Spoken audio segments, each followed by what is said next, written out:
Do you need help funding your education, need options and education assistance? Listen up to the show today before you start applying for loans. Rethink your choices. I have personally done just that. The site works much the same way as Kayak and Expedia by working with multiple lenders to get you what they think is the best rate. It really is an Amazon for loans. They offer student loans and student loan refinancing. In case anyone is wondering just how big this market truly is, America's student loan debt sits right around $1.4 trillion. It's incredible. Who is changing the online student loan marketplace here in the United States? Well, it is not a company trading on NASDAQ or the New York Stock Exchange. Hint, I just interviewed the chairman of this company, Ron Suber, via mitchellchatro.com/show055. The company was the biggest tech IPO on the Australian Securities Exchange in 2017. I'm happy to let you know that today's guest is the founder and CEO. His name, in case you didn't already figure it out or you don't know the name yet, you will shortly. Stephen Dash is only 33 years of age and already achieving great success. To think only 5 years ago, this Australian tech entrepreneur at the age of 28 left Australia for Silicon Valley. He raised $26 million before the IPO, and with the IPO, another $68 million. After the IPO, the company was valued at $306 million. He actually owns almost 45%. Truly an amazing story. But the story is just getting started. So many big things are in store for Credible. Just go over to Credible.com, a website that can help you. Hey, trusted friends, Stephen Dash, founder and CEO, Credible, student loan online marketplace, show 059. Stephen, how are you, my friend? Welcome to the show. Thanks, Mitchell. Thanks very much for having me, and thank you for the very kind introduction. So let me ask you right off the bat here, Stephen, how do you allocate your time between raising all of this money and running the company? Yeah, so 2017 was a year where the typical mix that I try to keep, which is a third of your time raising money, a third of your time hiring your team, and a third of your time running the business. It sort of skewed a little more towards a 50% allocation towards fundraising in 2017, obviously because of the IPO that we did in December. But I use that as a rule of thumb. That for a private company is about the right mark, and I really wish I could spend more time on the last third that I mentioned, which is running the business, and the second last third I mentioned, which is hiring people, which is really the focus for 2018. So moving that mix more towards hiring people and running the business. You know, that might be some of the new pressures that you're facing, but what other pressures are you now facing running this public company?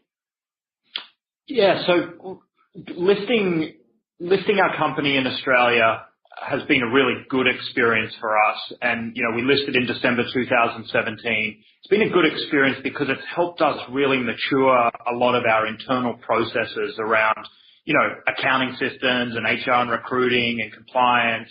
We really were forced over the course of 2017 to, grow up, if you like, as a company, which is really starting to pay off for us in some of those foundational systems and processes that are going to allow us to now scale through the next stage of hyper growth that we're starting to experience. So there's obvious pressures of investors, and you have those pressures whether you're a private company or a public company. Obviously, in a private market setting, a lot of those pressures are not as public and transparent. In a public market setting, they're obviously more transparent and more public. So there's those additional requirements of being a listed company. But one of the things we looked at when we made the decision as a board to go public in Australia on the Australian Securities Exchange was weighing up the pros and cons of private capital versus public capital, because obviously at, our valuation today, we're too small to go public in the US. You focused on investors. I know that Ron Suber, who of course we had on the show, who's your chairman and obviously a great person to have on your team. But tell us about your other backers, the other people that are investing in Credible.com today. So a little bit of an unusual path that we followed on the investor side of things. Having come from Australia and having reasonably strong networks in Australia, I worked in the capital markets down there for about 10 years. A lot of our seed capital, a lot of our early growth stage capital came from that part of the world. So sort of more than half of our capital raised privately came from Australia, and then about 90% of our capital raised privately came from Australia and Asia. And then obviously with our public listing, all of that capital has come from Australia, and we do have some investors in Asia who participated in the IPO. We had a offering in Singapore, Hong Kong, and Australia. So traditionally, a lot of money's come from that part of the world. We've had great supportive investors, from the early investors who were more angel-style investors to some of the institutions that came in early, like Carthona Capital, which is one of the leading early-stage investors, basically venture capital funds in Australia.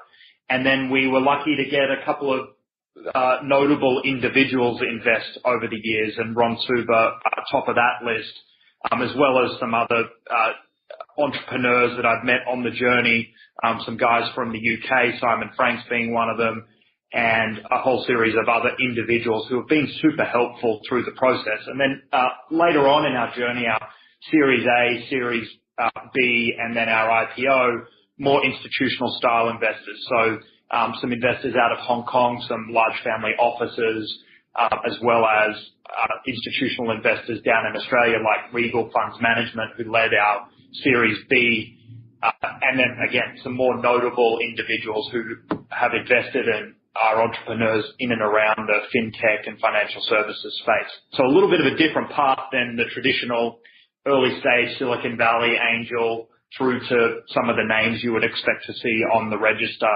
in the Silicon Valley ecosystem, which was a conscious decision we made along the way. Warren Buffett has said that one of the most important characteristics for business is how you allocate and spend your time. And so how do you actually balance now your day-to-day with making good long-term investment decisions?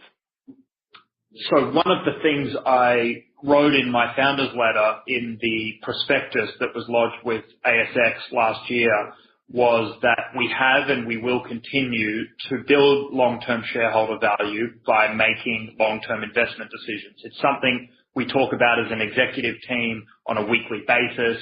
It's something that is a consideration for each major decision that we make, and frankly, minor decisions that we make. Is this decision in the best interest of our customers?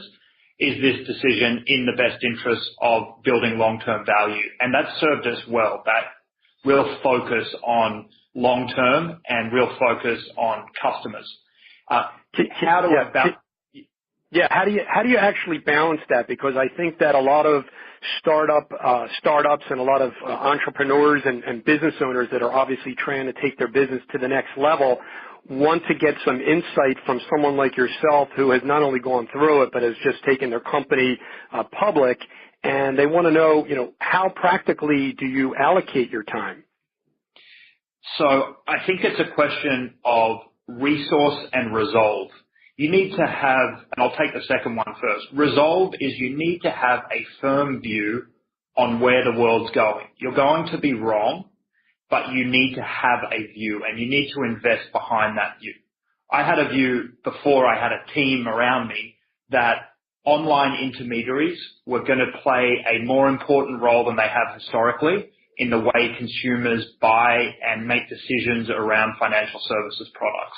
That has been an unwavering view through the years, and the team that has joined around, and the team that we all as shareholders and executives rely on at Credible, shares that resolve, shares that view on where the world's going. And that view has changed a little bit over time. And I always talk about a sailboat, and depending on where the winds are going, you need to change the route, but ultimately the destination is the same. And so it's being practical about small changes you need to make along the way and having the resources to be able to tack one way or the other. But having the resolve and knowing what the destination is, I think is super important, and sticking the course. So I'd say it really comes down to those two simple things: having an opinion and a view of where you're going, and making sure you're flexible enough and you have enough resource to make some of those small changes along the way, and make sure you've got your team behind you rowing in that sort of same direction.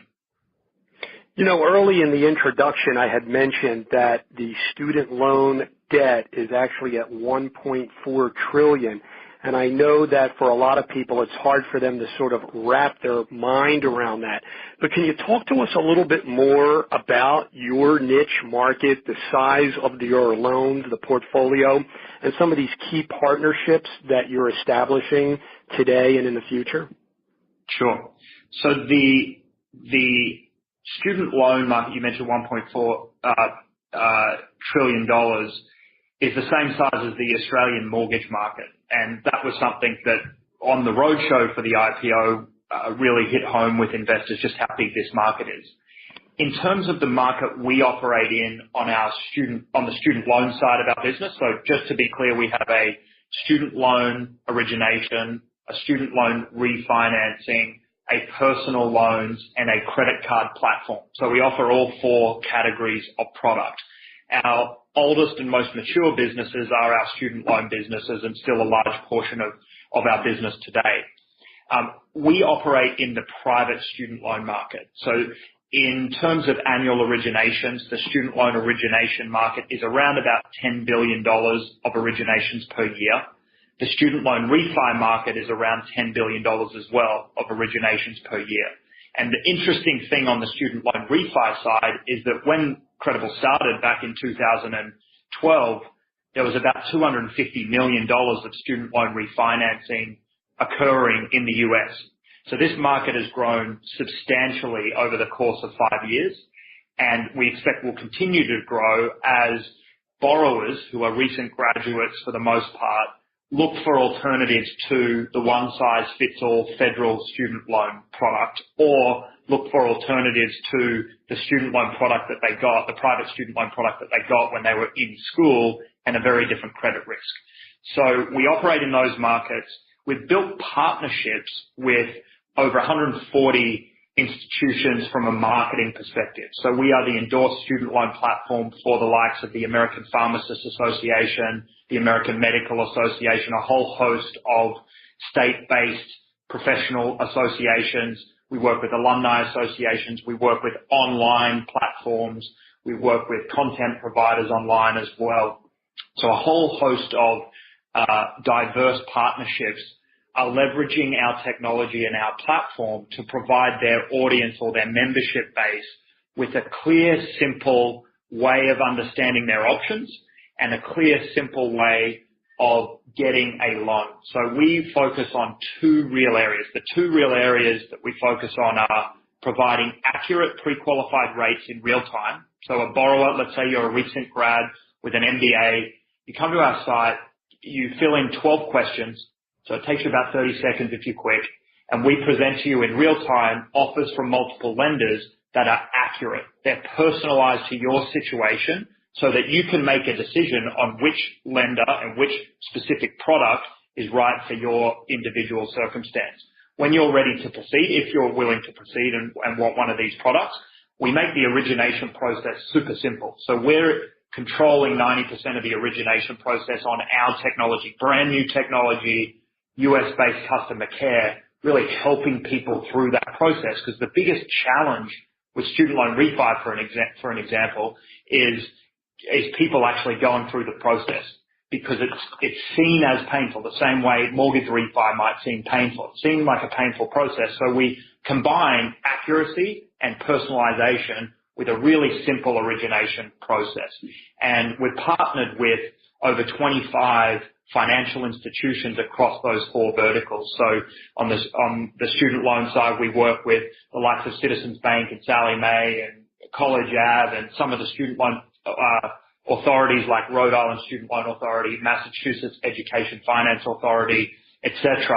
And then on the credit card and personal loan side of the house, we work with Lending Club and Prosper and Avant and Chase on the credit card side and Amex, etc. So we're really able to present a marketplace of options for borrowers so they can make uninformed decisions. Now, let's listen up to our startup round sponsor. Today's startup round sponsor is Startups Smarter, and their website is startupsmarter.com. So to start your business, Startup Smarter in 3 easy steps. 1, they help you find a business to start up. 2, create your own business idea. And 3, get your first customers to buy. It's super easy. My listeners can actually post their businesses on startupsmarter.com/Mitchell. So if you head on over to startupsmarter.com/Mitchell and you sign up, you'll actually be able to post your business right on their website. You can book a call today with one of Startups Smarter team members by going over to startupsmarter.com. Now, back to our show. With 4 different focus points, how do you actually focus allocating all of this new capital? Because you're not just, in one area. You're actually, it sounds as if, of course, you're in 4 different ones. So how do you allocate all this new capital? So the raw technology that we've built and architected in a way that it is flexible to work across categories. And that's been from the outset, as I mentioned, our view and our resolve to build a marketplace of products that can help borrowers across not just one transaction, but across really their financial life. And we're obviously focused on millennials, given our roots in the student loan category. So with that gives us great flexibility to make investments really across all verticals by focusing on parts of the value chain. So for example, we launched this pre-qualification engine that I just described that had applicability across multiple categories. So we're using the funds that we raised to really continue to do what we have been doing, which is investing in our technology to make sure we're at the leading edge of what is available from a consumer tech perspective, particularly focused on, obviously, fintech, investing in customer acquisition and building our brand. So recently, Alan Gellman, who was the former CMO of Esurance, joined Credible in mid-2017. And really his remit is to build our brand and build our various customer acquisition channels and deepen our acquisition channels. So a combination of technology and marketing are really the 2 big buckets that we're focused on. And technology is a broad bucket that also, goes deep into our integrations with lenders and improving how those systems talk to each other. And over time, we expect to add other categories of products as we broaden the scope of our offering. You talked a lot about the different partnerships that you're creating. What do you do, for example, in the private student loan area? Like, for example, myself, an attorney who had to borrow loans, needed private loans to be insured by a private organization for doctors. Do you partner with anybody like a ReliaMax or, who purchased Hemar? Can you tell us a little bit about that market as well? On the insurance side, we're not offering any insurance products. We do work with ReliaMax on the lender side of things. So they're one of the lenders who is integrated in with our platform. So borrowers who come to our platform can get products from ReliaMax as well as a host of other lenders that participate on the platform. We partner mostly. The categories of partnerships, or the way to think about the categories of partnerships are, we've got the product providers, which are lenders and issuers who we've built integrations with, technical integrations. So we're able to transfer data between us and between our lending partners in an efficient way that makes the user experience exceptional, frankly. And we've also partnered with marketing partners. So on the front end of our platform, we've partnered with the likes of the American Medical Association, the other partners I mentioned earlier. One of the things I'll also mention is on the lender side, these partnerships, whilst they're built on a foundation of having a strong technical underpinning and partnership, and these integrations are critical, we also offer things like three-way calling with our lenders, and all to try to make the user experience as seamless as possible. So a borrower can come through our site, select a particular lender. They may have a challenge uploading a document with a lender or understanding a promissory note with a lender. They call us and we do a three-way call with the lender, and we're able to help resolve the problem or the issue that they're having with them, as opposed to them having to try and navigate themselves. So there's technical integrations and there's other integrations that or other partnership elements that we've developed over time that really help the user get through the process in the most seamless way possible. You mentioned Lending Club, of course, Prosper, that Ron Suber was involved with. But let's take our focus now to competitors. So whether it be SoFi or Earnest or Common Bond or College Avenue or Purify, can you talk to us a little bit about how you're going to continue to build on this business going forward so that it's going to last over the next 50 years? Sure. The analogy I like to use is comparing financial services today with the travel industry before Kayak and Priceline and Expedia really became household names. I think we're in the early stages of that playing out. So the way we think about competitors is really in a couple of categories. You have lead gen sites. So there's a whole bunch of traditional lead gen sites that are really providing, or their early value add was providing transparency around pricing. So you would go to a site and you'd receive, a rate range or a marketed rate. You wouldn't be getting anything that's super specific to your personal situation until you applied with one of the lenders.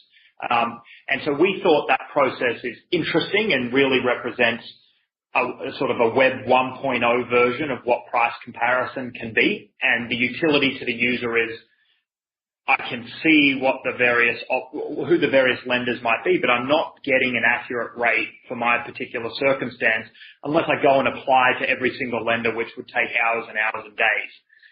So we flipped that, and where we sort of sit from a competitive position is we're providing accurate rates upfront in real time. And we're able to do that because of obviously all these integrations that we've built with lenders and the access we have to their eligibility engines and their pricing engines, etc. The other category of competitor is lenders themselves. So borrowers can obviously go directly to any particular lender and can apply for a loan, etc. We think, and back to that resolve question, that over time, consumers, particularly millennials and Gen Xers and Gen Ys, are more likely to want to. And I'll tell you, Gen Z is coming up. Gen Z is coming up too, Stephen. Exactly. They'll be coming to credible.com soon. Exactly. And the thing is, all of these generations, or a lot of the ones we just mentioned, grew up when the internet, existed. I grew up before the internet existed. But a lot of these people are, they're used to shopping on Amazon. They're used to going to Kayak and having information at their fingertips. They grew up with a mobile phone. So the consumer preference, in our view, is shifting, and we're seeing it in the numbers. Intermediaries' market share in the financial services category has doubled over the last 6 years. So people and preferences are changing such that people shop around and they want to understand what their options are. They don't want to take the first thing that's presented to them. So we believe we offer a consumer additional utility, which is choice, over any direct lender. It's the same in the travel industry, where intermediaries now represent about 50% of originations in the equivalent to originations in the travel industry. There'll always be a category of consumer who goes direct to lender. So that's how we sort of think about competitors. But we're pretty focused on running our own race and building our technology in the way we think consumers want to consume this type of product and being aware of what's going on outside, but really being focused on what we're trying to achieve and what our mission is and what we care deeply about, which is ultimately our customers and making sure they have a great experience. You mentioned how many lenders are actually on your platform, but you also talked a little bit about transparency. So let's focus our attention now on your fees. Credible earns a fee from the lender, and if the refinancing actually takes place, what type of range of fees are you looking at from the various lenders that are on your platform? Yeah, so the short answer is fees depend on the product, obviously, whether it's a student loan refi, personal loan credit card. They depend in most cases on the size of the loan, etc. So anywhere from 1 percentage point to 4.5% is our fee range across the category. And you've made a important point, which is we're only generating revenue if a transaction occurs. And that is an important one to just labor for a second. That works for a lender because we are a variable cost channel. We spend and invest a lot of time and money in building integrations with our lender partners. It's not an insignificant investment to build these integrations, but we don't charge lenders for that. So we are a variable cost channel. We're an efficient channel because we're presenting to lenders fully baked borrowers, not leads that are going to convert at 1 in 20. We're presenting to them a borrower who has met their criteria that we're placing on their doorstep. And that borrower, by the way, has selected that lender in a transparent and open way where they've compared their options. So the utility to a lender is obvious and significant in that we're a variable cost channel where we're presenting customers, not leads. For a consumer, it's important that we're paid on a closed loan basis as well because we're only generating revenue when they're making a positive selection to take out a product, as opposed to some of the traditional models which are about selling leads and oftentimes selling leads to multiple lenders, which has, a tangling effect and an impact on lenders as well. So a very clean, simple business model that aligns incentives. So let's actually then delve a little deeper into the numbers and the growth going forward, maybe using a few practical examples as to who the customers are and the types of fees that you're specifically getting, using those practical examples to let the audience in a little bit in terms of where you actually go from here in terms of revenue growth. Well, being a public company, I have some restrictions around what I can say. So I'm going to have to divert specifically on making any forecasts and around revenue growth, etc. Well, why don't we talk? Yeah, why don't we talk generally what has already happened and has already been reported to be able to use some practical examples to sort of paint a picture as to where things might take place into the future. Sure. So rough numbers, we've at least doubled revenue on 2017 on 2016. We've at least doubled revenue 2016 on 2015. But what's more important is our volume numbers. So obviously through that time, we've doubled each year in terms of our volume growth. And as you get bigger, doubling every year becomes hard. Rule of economics. So, we're in hyper growth mode, and what that's allowing us to do is really doubling down on our investment in user experience, technology, making sure the UI and the experience for borrowers is super slick. So yes, we have experienced significant growth. We're in a huge market. Mentioned just the size of the student loan market. And so we're bullish about our prospects going forward. Sure. We talk to our audience about setting goals, especially here at the beginning of the year, and the importance of not only having a goal but executing on those. So what is your secret sauce that you've been able to execute better than expected? Historically, what we've done is really focused, and I sound like a broken record, but really focused on user experience. We made a decision early in our evolution to go deep into the value chain.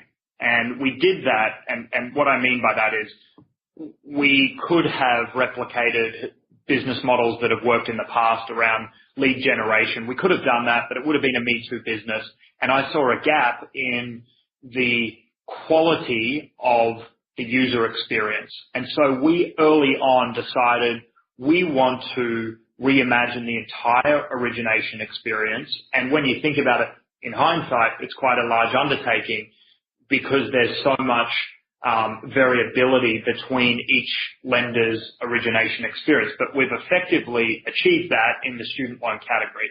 We're able to give borrowers, a choose your own adventure, if you like, set of choices where they can see the utility of personalized offers and then choose their direction. And behind that, there's a whole series of, complex or complexity, sort of like the tip of the iceberg is what you see on the site. But below that, there's a whole bunch of different, potential paths. For example, we support co-signer pre-qualification. So if you're a student and you come to our site, you fill out the form and you don't have an extended credit history and you're obviously not employed because you're a student, we give you the option to add a co-signer, but not just add a co-signer in real time and see rates that each co-signer will allow you to pre-qualify for. So you can add your mum, you can add your dad, you can add your rich uncle, and you can toggle between which co-signer will give you the best rates with a whole matrix of lenders.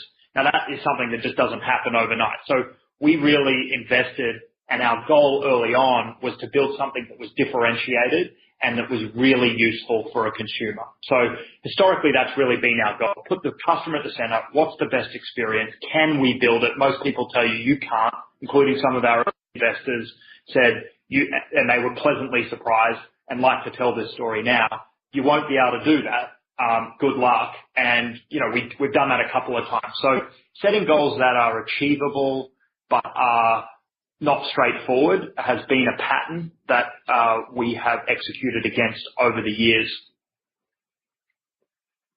In giving your intro, I had talked a little bit about this, but maybe, you can give us a little bit of perspective on, where you got started. So what did you actually do before you started the company?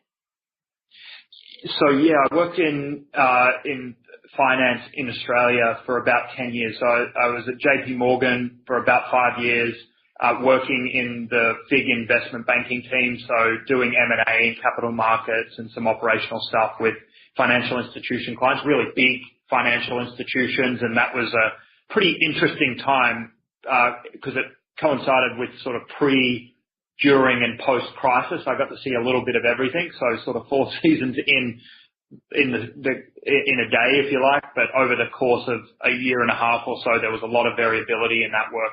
Then I worked for a venture fund in Australia that was sort of a venture fund / private equity fund / hedge fund. So I got to see a whole lot of different deals and meet a whole lot of different people, and that was a fantastic experience. And in between those two sort of more formal roles, I had a startup that was completely unrelated to fintech, called Quick Charge Media. That was really a great experience for me to understand the practicalities of running a business.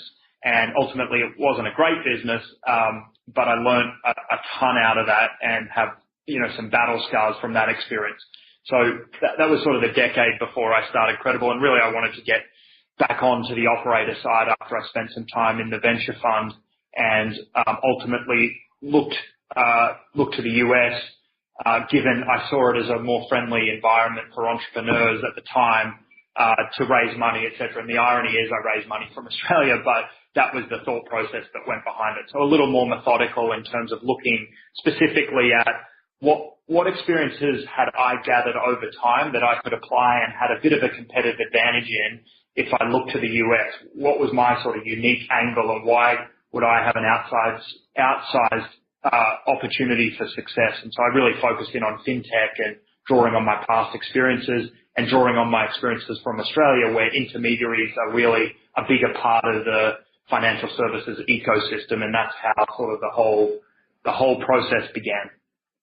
Everyone doesn't just want to know about Stephen Dash, the business guy. We also want to know about you a little bit personally. And so, maybe by telling us, why did you find the company Credible.com? What is the company's mission? I think that kind of goes to the heart of, you personally. I think it's really simple. In the early days, I saw effectively my peer group in the US getting ripped off. That is as simple as it was. I saw that people were paying 6 and 7% on student loans when LIBOR was at 30 basis points, and I knew that a emergency room physician who'd been working for 3 years was not a 5.7 or 6.7% additional risk premium. That's where it all started. So people were getting ripped off. I saw the process as super confusing, and I was financially literate, and it took me probably a couple of months to really understand how the industry worked. And so, the average person who hasn't got that background would find it very difficult to understand what options they have when it comes to financing or refinancing student loans. And then over time, as we've started to look at these other categories, we've seen opportunity to apply that same principle into these other product categories. And so it really starts with that. People were getting ripped off. We saw an opportunity to leverage technology and leverage system improvements to create better outcomes for consumers. And the byproduct, of course, is that we create efficiency in the system, so lenders are better off as well.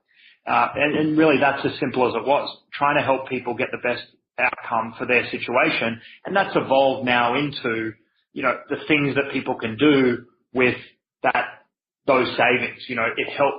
These are often major life events like graduating college or buying your first home or getting married and taking out a personal loan.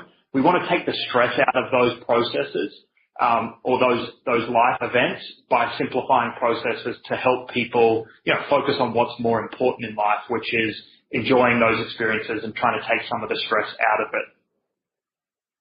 Earlier you had mentioned the resources that go into your team and building a team. So how many people do you actually employ, and how do you actually go about selecting the people that you do in fact hire? So quick shout out, we are looking to hire for a number of roles right now. Okay.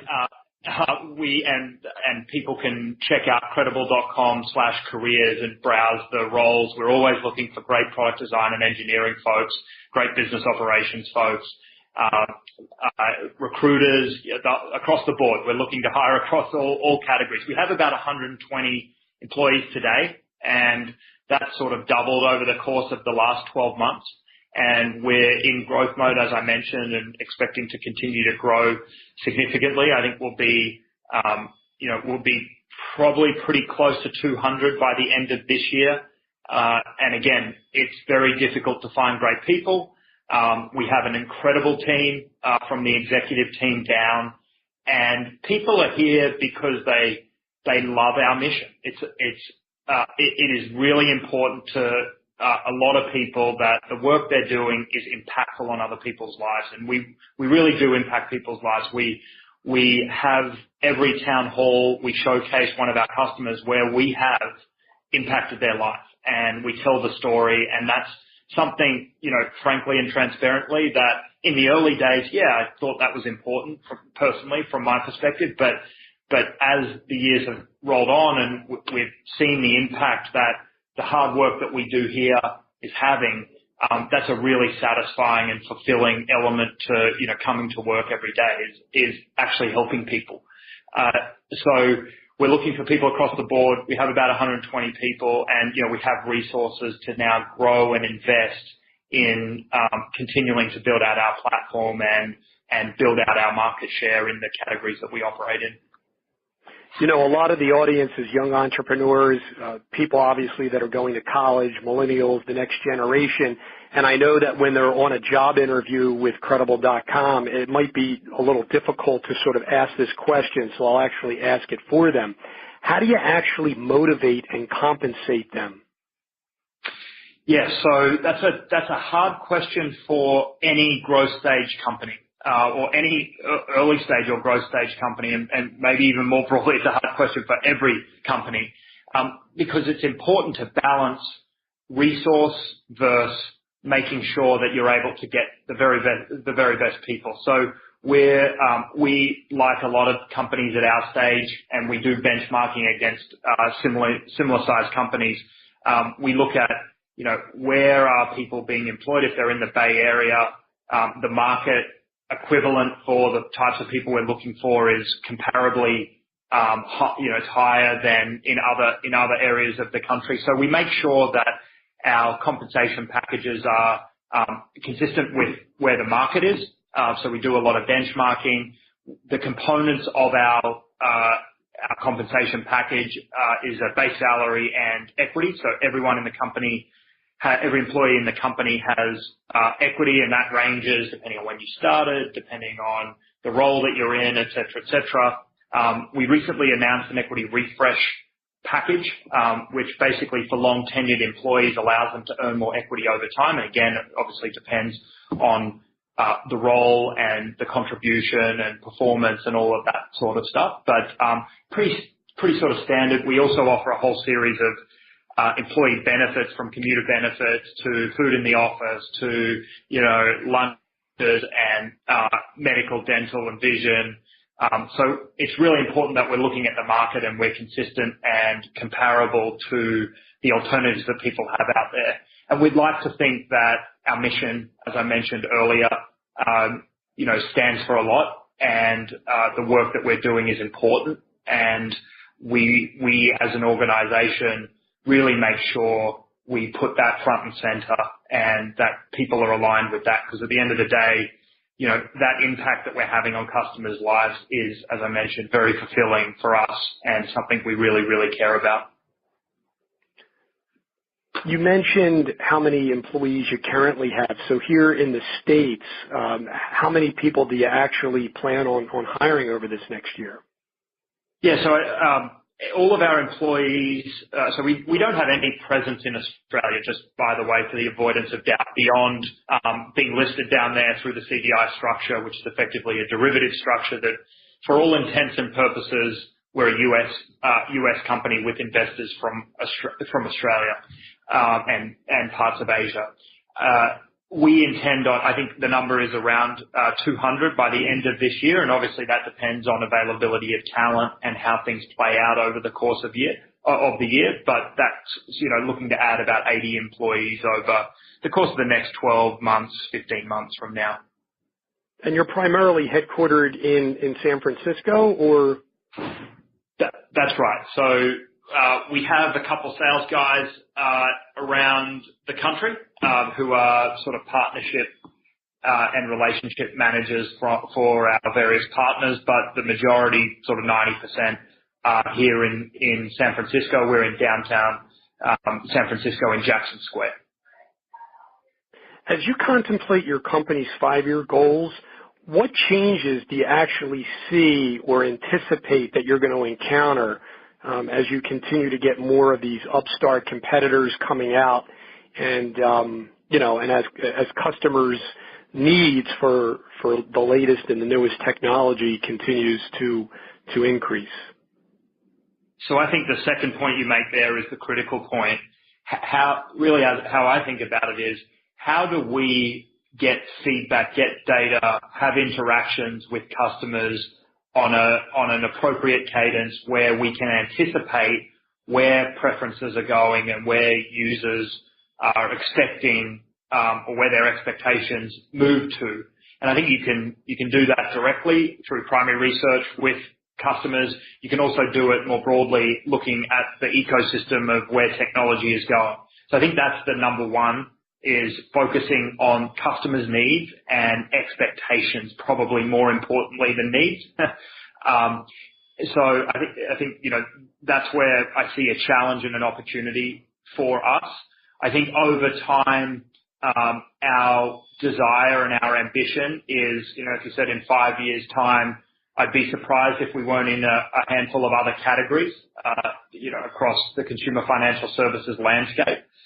We're very focused right now on the categories we work in, but over time, I think you'll see expansion. And again, just making sure we stay clear on our mission and our vision for creating a best-in-class user experience and continuing to invest in that technology over time. There's many examples of companies that have lost focus on continuing to reinvest, and that's not a straightforward proposition because, investors, as a broad comment, always want to see a return for investment, and that's absolutely the right call from an investor perspective. So it's our job to make sure we're articulating well how we're investing these precious resources to build long-term shareholder value. Our next sponsor in our fast pitch round is TrustSmarter.com.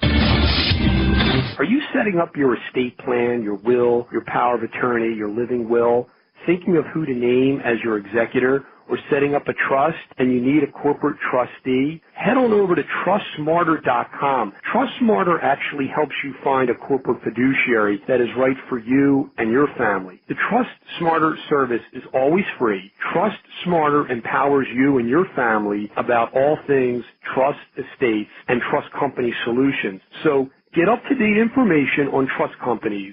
Fill out one easy form. Your data is never shared without your permission. You actually get personalized information from important things to consider when choosing a trust company, from fees to performance to the type of employees that are at the trust company to their assets under management to the types of services and the locations and important values that you can actually go ahead and filter and search on for you to find the perfect match. TrustSmarter provides all the education, the information about the fiduciary solutions for all things trust estate to planning for you and your family and business. Just head on over to TrustSmarter.com. Talking a little bit about Mark Cuban. How about as far as Lori Grenier? Because most of the times, most of the sharks go at it alone. I guess the fact that she was willing to come into the deal itself was another added bonus. Can you tell us what your thought process there and how you were able to get them to come in together? Yeah, of course. Going in, I wanted Mark and Lori because, like I mentioned, Lori has the whole B2C side. So I just wanted to ask some very quick questions here. This gives us a little bit more in depth of you as we then find out how everybody can stay in contact with you. So we love books here on the podcast show. Our listeners are very well versed in a lot of business books, but it could really be anything that inspires or motivates you, whether it be from a business perspective or from a personal or family perspective that you can recommend to the audience. This is a bit of an awkward one because I don't read. I literally have probably read 3 books in the last 10 years. Either do I. People are surprised I was able to get out of law school and pass 3 bars on the first try without knowing how to read. But in all seriousness, is there something generally that you can recommend? Well, I'll say 2 things. The last book I read was the Da Vinci Code, which is embarrassing because that was a long time ago. And the reason I read it was I did a trek through the Himalayas and I had 2 weeks and not a lot else to do. So that was the last book I read. But my advice would be read the newspaper every day, which was something my 9th grade economics teacher instilled in me as a result of literally each economics class. That's how we would start the class, and half the class would be reading the newspaper, and then the second half would be talking about what we've read in there, and it's obviously the business section, etc. So that's probably the best recommendation I can provide from a reading books perspective. In this wrap-up round, it's actually sponsored by BankSmarter.com. BankSmarter is a reliable resource for comparing traditional bank mobile solutions. So from online banks to alternative ways to bank, from credit unions to community banks to fintech and finserv alternatives to replace those big traditional banks, it's BankSmarter. So how does BankSmarter actually work? It connects consumers to banking solutions that are delivered by the latest fintech platforms. In 3 easy steps, 1, fill out a simple form with your basic information. 2, you get personalized information based on the values that are important to you and your family in choosing a bank provider. And then 3, they actually match you up with an alternative bank or digital bank from the various choices online, all while educating you on all things banking and the digital world. Can you leave the audience with 3 main takeaways that you'd like to leave them with? Credible.com is the place you can find these products and everything we've talked about in terms of the user experience. That'd be one thing I hope people think about.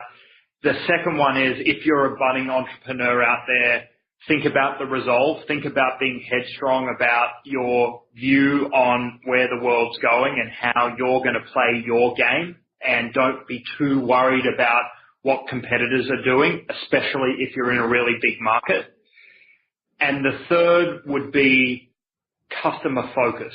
And if you are running, and I'm targeting this at budding entrepreneurs or existing CEOs or members of exec teams, really focusing on the customer has served us well. And it sounds, it sounds like something everyone says, but it's really genuine from our perspective. That is the reason we've been able to differentiate, because of the way we've had steadfast focus on the customer. And Stephen, how's everybody going to stay in contact? We know that they're going to all go over to credible.com, but how else can people personally reach out to you? Best way to get me is on LinkedIn. So you can find me on LinkedIn, Stephen Dash, so Stephen, and surname Dash on LinkedIn is the best way to get me. And another great way is back at the show notes. I'll have links to all of this. So when everybody goes over to mitchellchadro.com/show059, we'll have links to everything that we discussed today, including how to keep in contact with Stephen. Stephen, this has been wonderful. We want to really thank you so very much. I'm looking forward to seeing what you're going to be doing down the road with the company, and we're just thankful that you came on the show today, and hopefully we hear from you real soon. Mitchell, thanks very much for having me. Had a great time. Hey, you take care now. Be good. Bye-bye. Until next time, my trusted friend.